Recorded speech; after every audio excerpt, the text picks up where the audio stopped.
Welcome back, Quick Brain. Here's your question for today. What is the secret to whole brain living? We talk about this incredible gift that you have between your ears. What is the secret for making good choices in your life, for being able to live the life you desire and really deserve? And I'm very excited to have on our show Dr. Jill Bolte Taylor.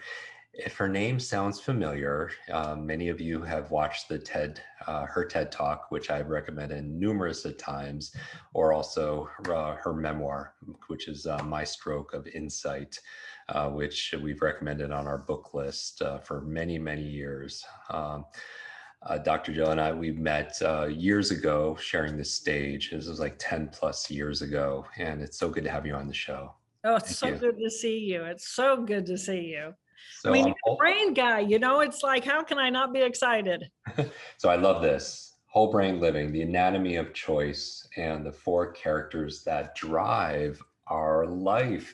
And this book is such a myth buster.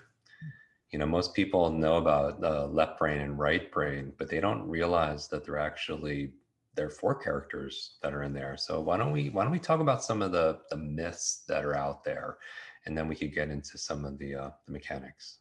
Perfect. So the first one, of course, we only use 10% of our brain. Yeah. And it's just not like that. Neurons are like people. They are in a network, they are in circuitry, they are communicating, they are social. And if they're in there, they're doing something. And neurons that don't get stimulated, they actually curl up in little balls and they tend to die. So we know if it's alive and it's in your head, you're using it. Now, we might not have a complete understanding about what exactly it's doing because some of them are conscious at a conscious level and some of them are at a subconscious level. But that's one. And then the other one is so many of us believe the right brain is our emotional brain and our left brain is our rational thinking brain. And that's not true either. Although it is true that the thinking tissue in our left hemisphere is our rational brain that relates to the external world, our emotional system is evenly divided at a cellular level between the right hemisphere and the left hemisphere. So what that means is we have two amygdala, two hippocampi, two anterior cingulate gyri. We have two complete and separate emotional systems in each hemisphere, and then two thinking modules of cells completely separate cellularly, even though that corpus callosum is having them communicate with one another. So I want to maybe pull back because I have to address just really quickly for background for what happened in 1996. Can you maybe Sure. just walk people through like this very unique experience that you had? Yes, I grew up to study the brain because I have a brother diagnosed with schizophrenia. Mm. And I realized that he was very different from me. And by our 20s, it became very clear that he had schizophrenia and I would be a neurotypical. So I grew up to study the brain and I became a neuroanatomist. So I study the anatomy of the brain, and I'm really a cellular neuroanatomist. So I care about cells, which cells are communicating with which cells, with which chemicals, and in what quantities of those chemicals. And so I was teaching and performing research at Harvard Medical School, and I was 37 years old, and I woke up one morning and I was experiencing a major hemorrhage in the left half of my brain. And over the course of 4 hours, I could not walk, talk, read, write, or recall any of my life. I completely lost my left hemisphere. But my right hemisphere, I remained conscious and I remained aware of the kinds of information that the right hemisphere is processing. So what I really did was I lost my relationship with the external world. And the left brain has temporality. It has a past, a present, and a future. Mhm. And so the emotions in the left limbic system, the left emotional cells, they're going to be all the pain and all the feelings and emotions from the past and all the fears projecting into the unknown of the future. And then the rational thinking tissue of that left hemisphere is all about processing details in the external world. So, and it has language. So it has the ability to read, to write, to speak, to understand when language is spoken. And there's also a very special group of cells that defines the boundaries of my body. Where do I begin and where do I end? And I know that sounds kind of like woo-woo and wow, but how does your brain know that your face is your face, but the glasses on your face are not you? And it's because you have a group of cells in that left hemisphere. So the left hemisphere is focused in the external world and designed to categorize and organize and process billions of bits of data, details, and more details about those details.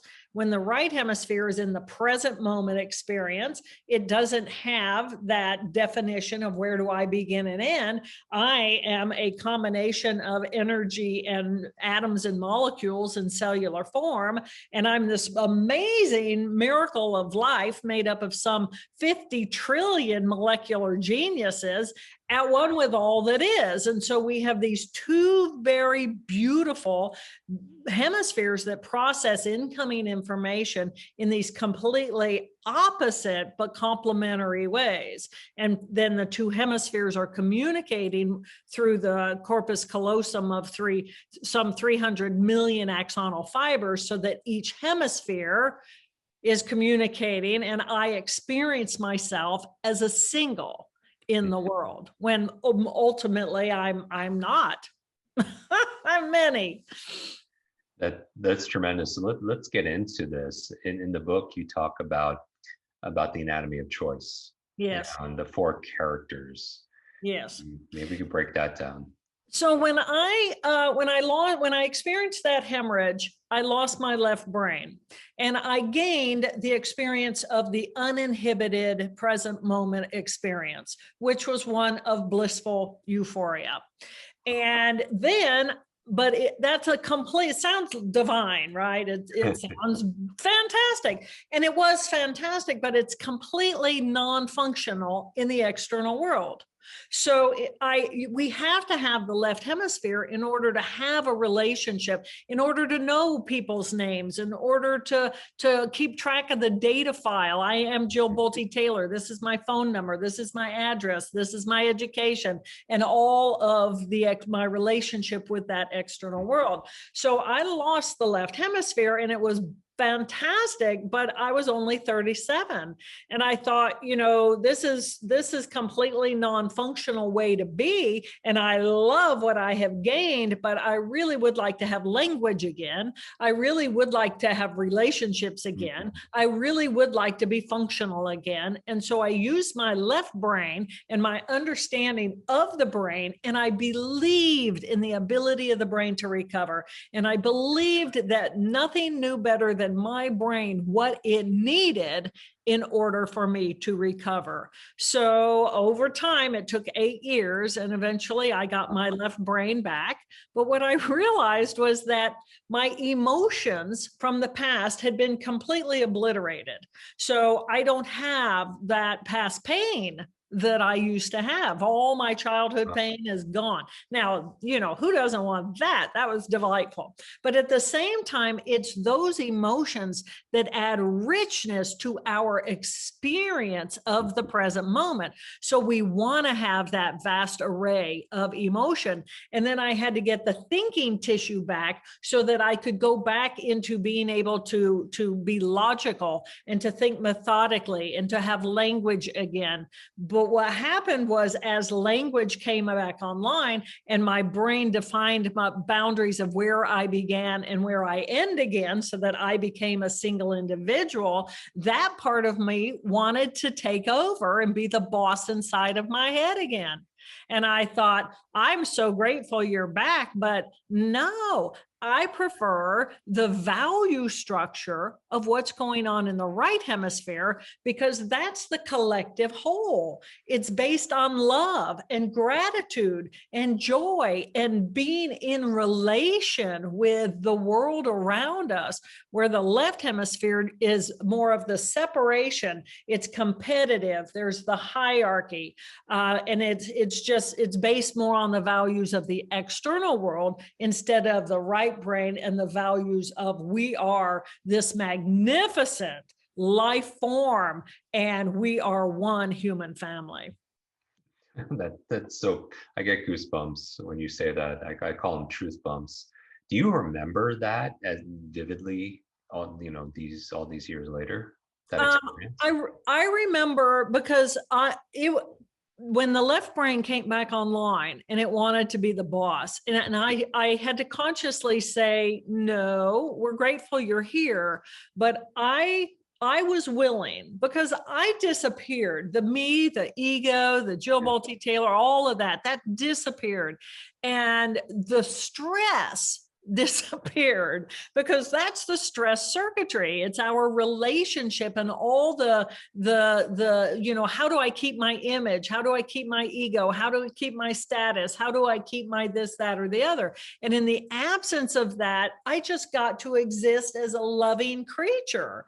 And that's what I wanted to stay as. So my agreement with myself was that, I could stay in that blissful euphoria for a very long time. I was young, I was athletic, my body could have stayed in the condition of a vegetative state for decades. And I thought, I'm going to be dead soon enough, and I'm going to be connected completely to whatever that is beyond us, call it the infinite being or the God consciousness or whatever. And it's like, but I still have life. And what have I gained? Often we look at people who have experienced trauma and we see what they have lost. But especially when it comes to the brain, if you remove brain cells, they're inhibiting something. And so my left brain was inhibiting my blissful experience of an untethered soul, if you will, it just being alive. And it was like, I pictured a world filled with beautiful, peaceful, compassionate, loving people. And I thought if people realized that all they had to do was quiet down that left brain and step into the consciousness of their right brain, that they would experience that bliss and that peace, which is the pause. We are biological creatures, and we're not a machine that just goes push, push, push, push, push, push, push, and then it dies and you buy a new one, right? We're biological creatures. We push and we have to pause. We have to pause, and we push and we have to pause. And it's that left brain that pushes, pushes, pushes, and causes stress, ultimately distress, if it never relaxes and allows the pause and the breath of the expansion of our abilities in that right brain. We have these two magnificent hemispheres. We are a whole brain. And unfortunately, our society has skewed to the values of that left brain. And what we're trying to do is, how do we find that peace of the right brain? I love where you're reaching and then you rest, right? You reach, you recover, to be able to restore. So you're not always stretching, you're stabilizing also as well. And that's really powerful. In my book, I had a quote from a French philosopher, and he says, "Life is the C between B and D. B is birth, D is death, C, life, choice." And Wow. so the anatomy of choice, Wow. maybe we Yes. could go in. So, Yeah. because you were making conscious choices that could have stayed in this blissful state where you're physically and maybe in a vegetative state, but you made a choice to be able to not only bounce back, but also in a way bounce forward. Bounce forward. So this is what I learned.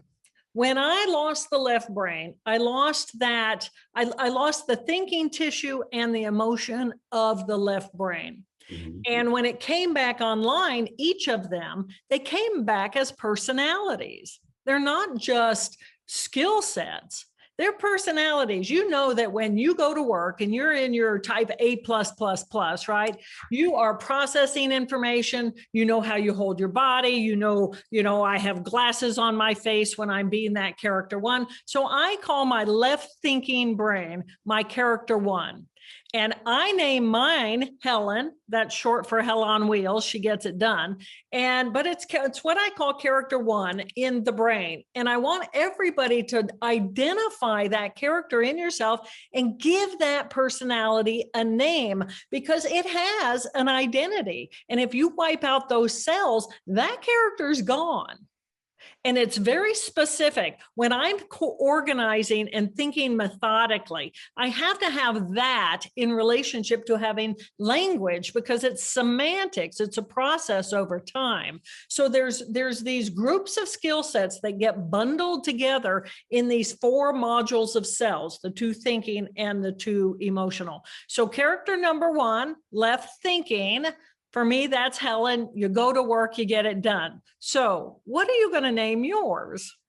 Who is that for Yeah. you? So I'm thinking about left brain, logical Huh? thinking for me. Can I pull a Star Trek reference? Absolutely. Can I choose Data or Spock, or would that be? Absolutely. Spock. It's very Spock. It's Yeah. very to the point. It's very on it. It's very logical, very reasonable, very present. Yes. Right. And Characters, go and ahead. everyone who's listening should also label and name their Absolutely. left brain thinking.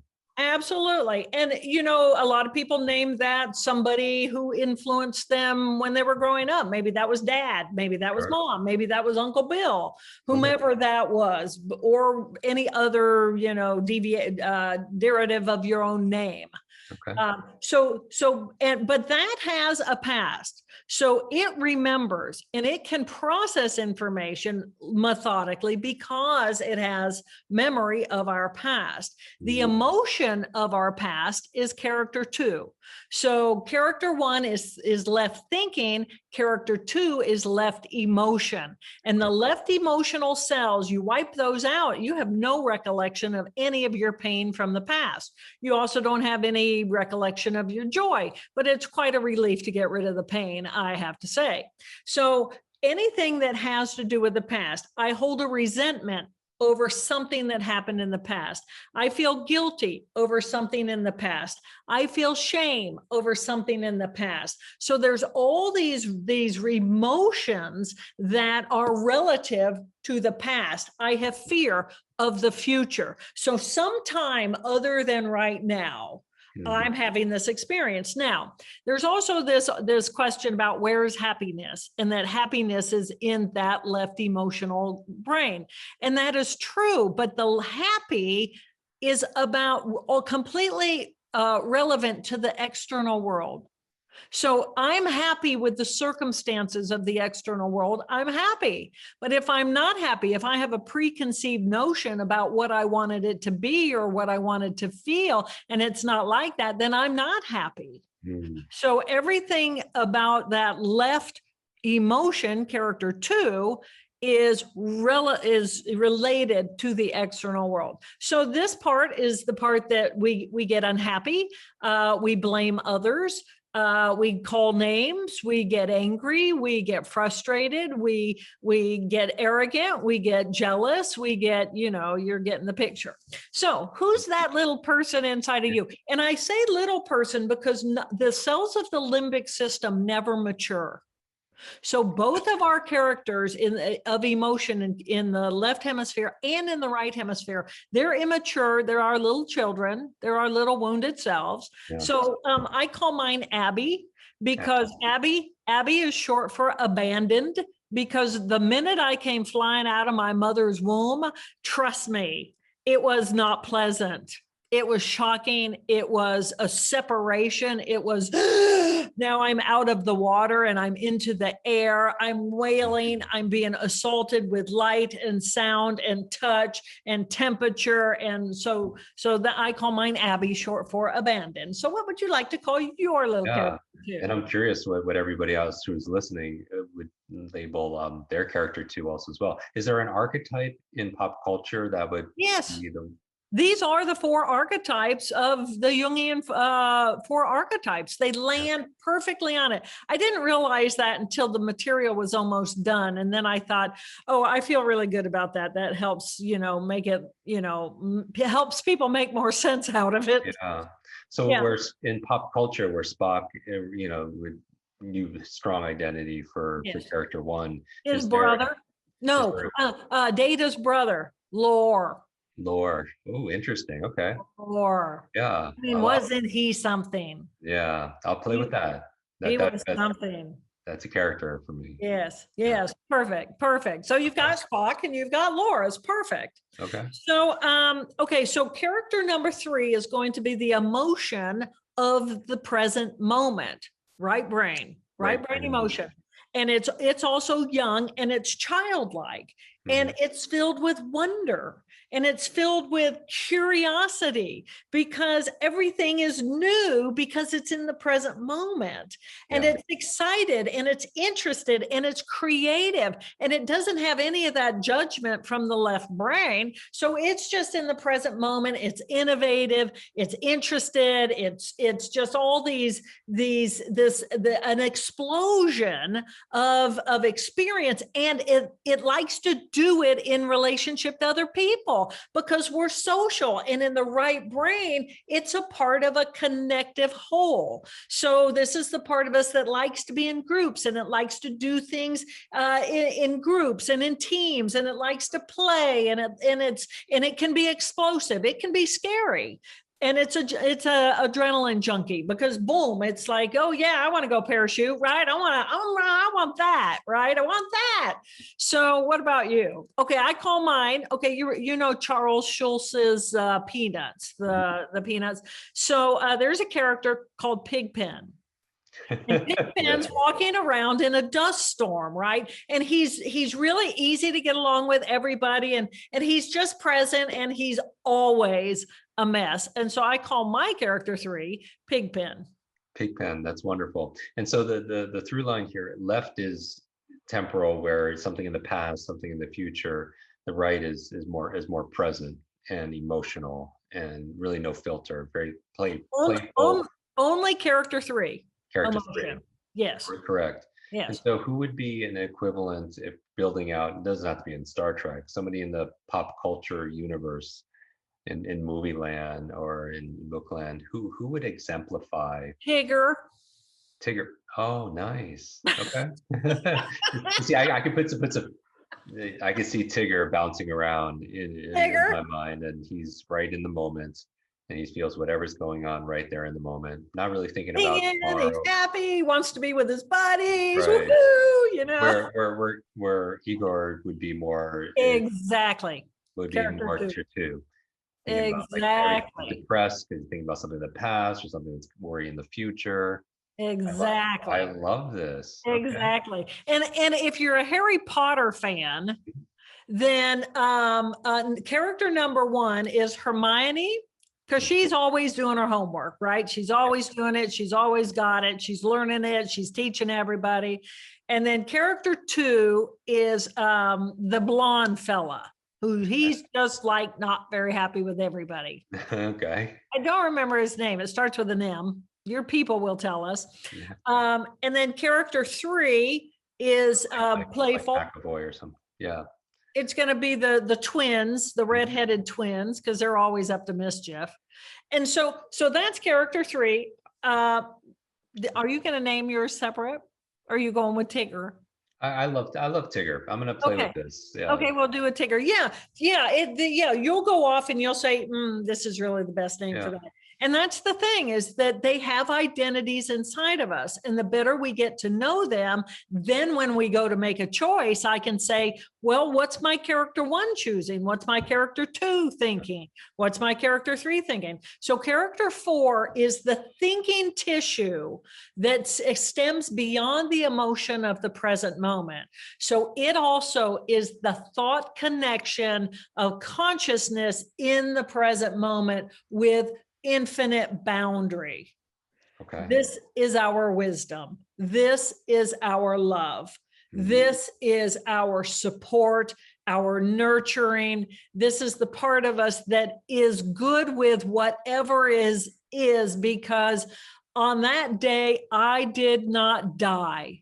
And on that day, I was so filled with gratitude that it didn't matter that I couldn't walk, talk, read, write, or recall any of my life.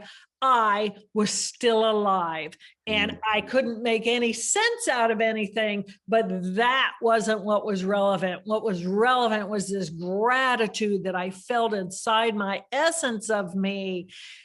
I'm alive. I have eyes, I have hands, I have possibility, and who knows what I would ever get back. But that wasn't the point. The point was, I have a life, and I'm able to share this planet with you, and I get to learn from you and share with you and play with you and go do all these things or whatever we do together. Oh my gosh, just a sense of gratitude.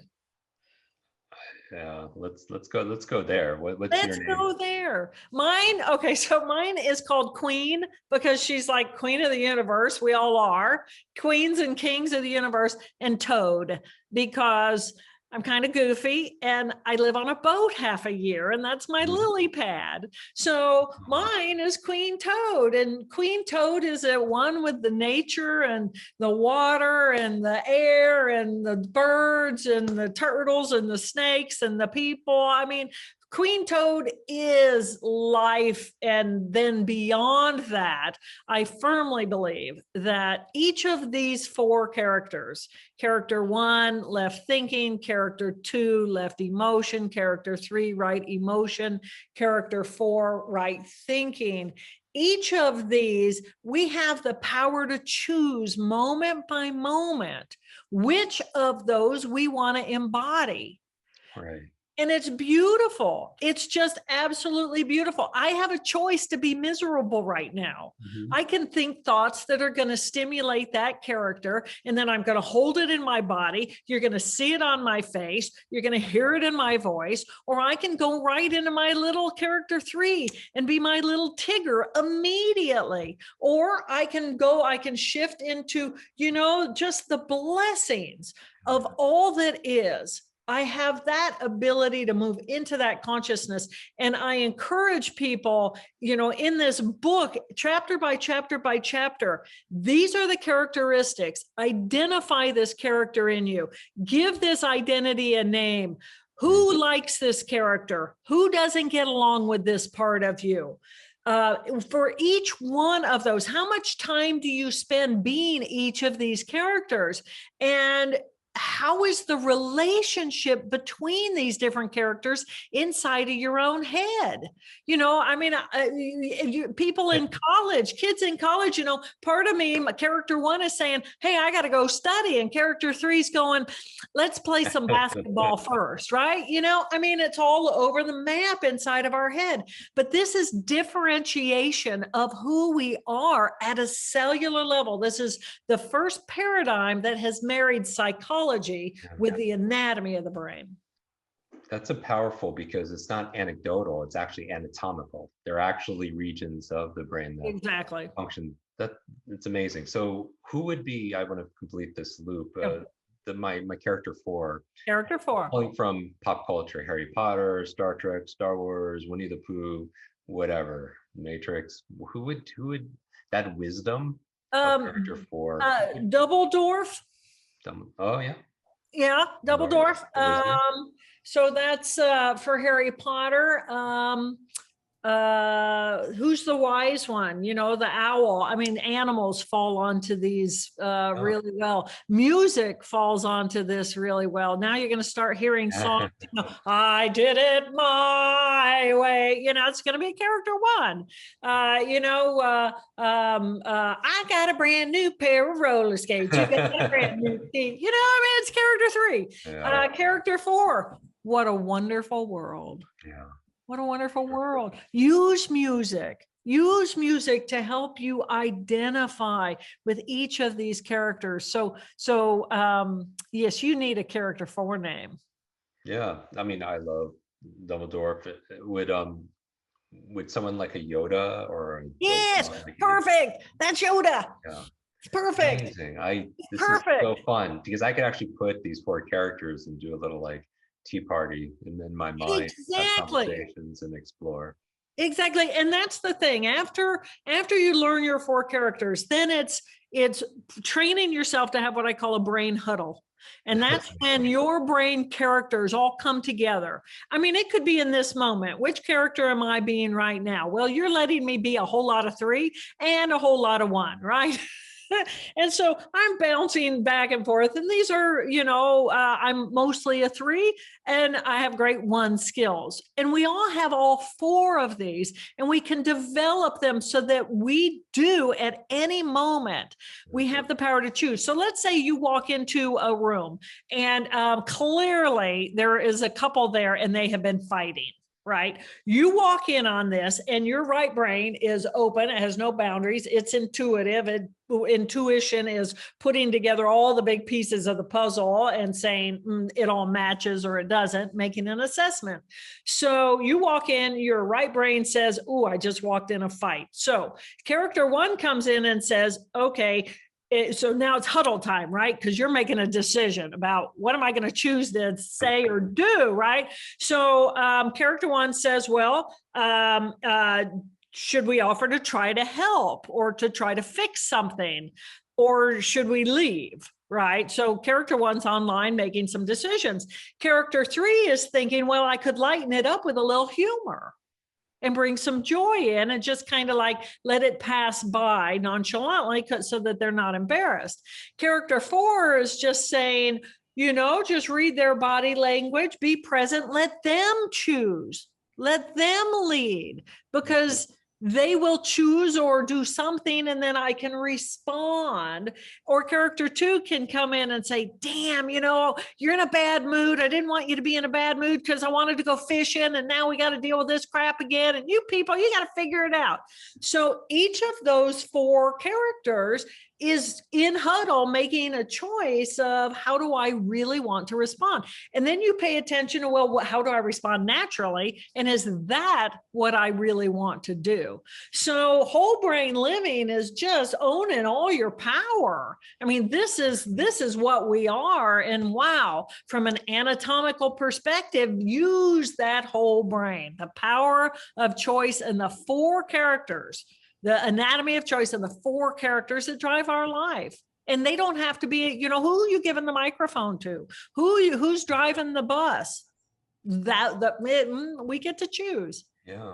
I believe this self-awareness, having the curiosity to know ourselves and then the courage to be ourselves is part of the human process. And this allows people flexibility without judgment, right? They could pop from each of these different characters, see a different point of view where sometimes they feel a little stuck. Right. Because maybe one of them is a little bit more sedated or it's not as balanced or in harmony. Or it's receiving judgment from another character. I mean, how many people say, oh, I'm not creative? And it's like, okay, well, that's your character one making that harsh judgment. And so, maybe you could say, thank you, step aside. I'm going to go try. Yeah. I'm going to set you right there. And the whole thing is also, when you think about addictions, addictions are that little character two. It's the insular cortex in that left hemisphere. And those cells crave. And so in that craving come these addictions, whatever it is we're addicted to.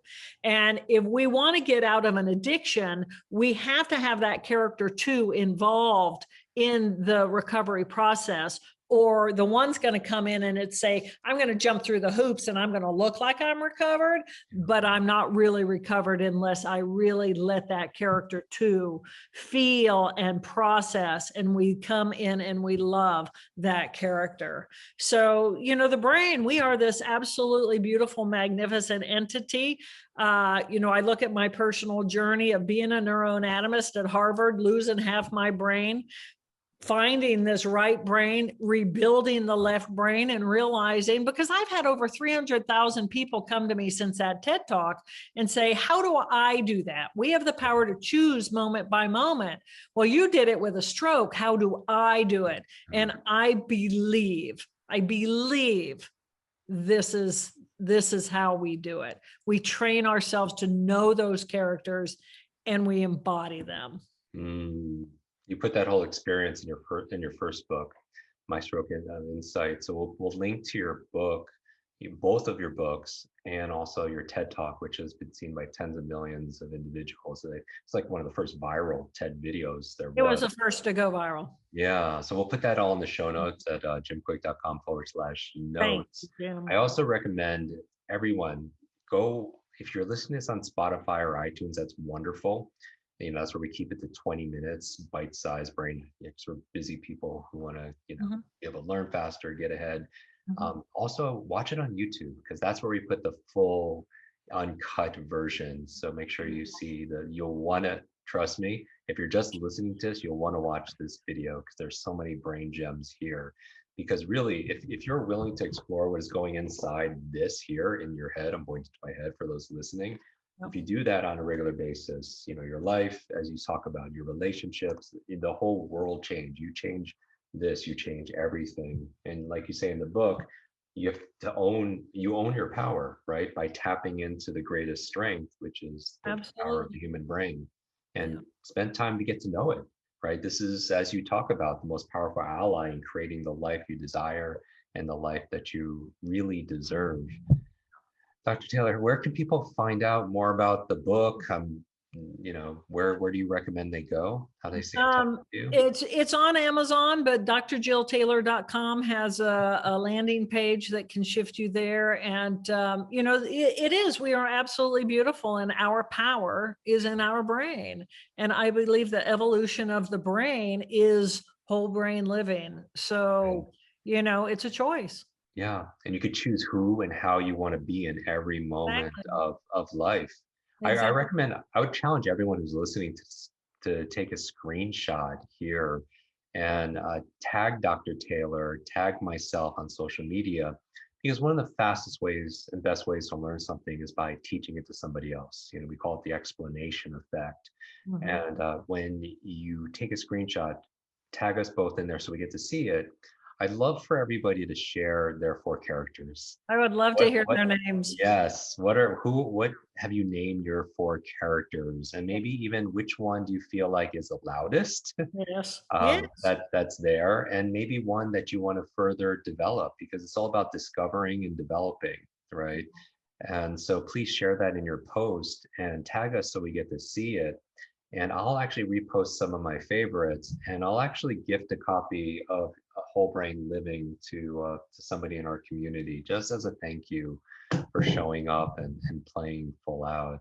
But Dr. Taylor, thank you so much for being on our show. Thank you, Jim. You got brains on your chest, you got brains on the wall behind you, you got your own logo of Whole Brain. I love it. I'm so grateful. So thank you. It's been delightful. One of the things when we met, we met a couple times, but like 10 years ago, you gave me this pin that I still have of the brain. I love that. Good. And I still cherish it, because I feel like what people see, they take care of, and they see their skin or their hair or their car or their clothes, and they take care of it because they're reminded. But we don't see the thing that controls everything. And that's why I always have a brain on my chest, because that to remind people to love their brain and to take care of it. I love it. I love it. So from my 4 to your 4, thank you. I'm very grateful. Yes, thank you so much again, and everybody again. Whole Brain Living. It's available now. And make sure you take a screenshot of this episode, share it with your friends, your family, your followers, so you get to share. And we want to know again, what have you named your 4 characters, and which one's most pronounced, and which one's a little bit sedated, and you want to develop it and give it even a greater voice. And so, congratulations on this brand new book. Thank And you. yeah, we'll have you on the show again soon. Perfect. Thanks so much, Jim. It's good to see you. Hi, Kwik Brain. It's your brain coach. I want to thank you so much for watching this video. 3 things to do. Number 1, make sure you share this, because when you teach something, you get to learn it twice. Update your learning so you can update other people's learning as well. Number 2, make sure you subscribe to this channel so you don't miss a thing, because if you miss a video, you miss a lot. And finally, make sure you hit that bell so you're notified and you find out when we put out the latest and the greatest. One extra thing, if you want really close attention, then text me. Here is my phone number, 310-299-9362. Did you remember that number? 310-299-9362. Shoot me a text and we'll stay in touch. Ask me your burning question. And I wish your days be full of lots of life, lots of love, lots of laughter, and always lots of learning. I'll see you in our next video.